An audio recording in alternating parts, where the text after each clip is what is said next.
The following is a presentation of the Eagles Sports Network. Ryan Wilkes here with women's golf coach Jessica Shepley ahead of the NCAA D2 regional preview coming up on Monday. Coach, you guys were just at the UND Invitational. You had a good performance from one of your newcomers.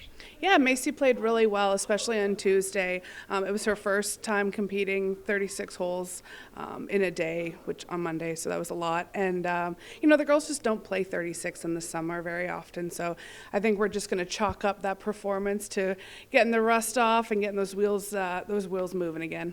Now you talk about getting the rust off. What are some things you guys want to work on building into the NCAA D2 preview? I think, honestly, just for the whole season, we've got to eliminate big numbers. We just had far too many doubles and triples, and we've talked a lot about, a bogey you can get back with a birdie. You start making big numbers, it takes a lot to get back.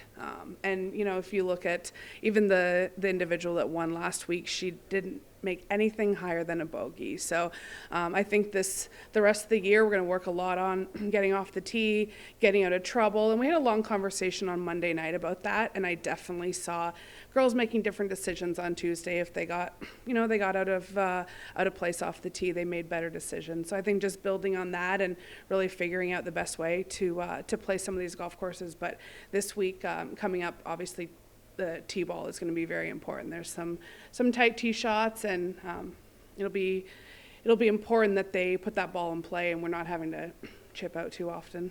Now, this course you guys are playing at over in Cleveland, Tennessee, you have some familiarity with it. I did. Yep, I do. I coached at Lee a couple years ago, so that was our home course. So I've seen it a lot, and I have a pretty good idea of what the girls need to do going into that. So we'll spend the next few days really working on a couple important shots they'll need. Now, more specifically, what kind of advantages does that course play for your team?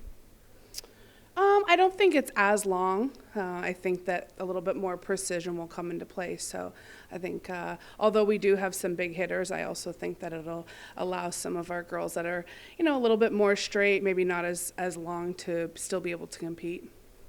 Ryan Wilkes here with women's golf coach Jessica Shepley ahead of the NCAA D2 preview on Monday and Tuesday here on the Eagles Sports Network.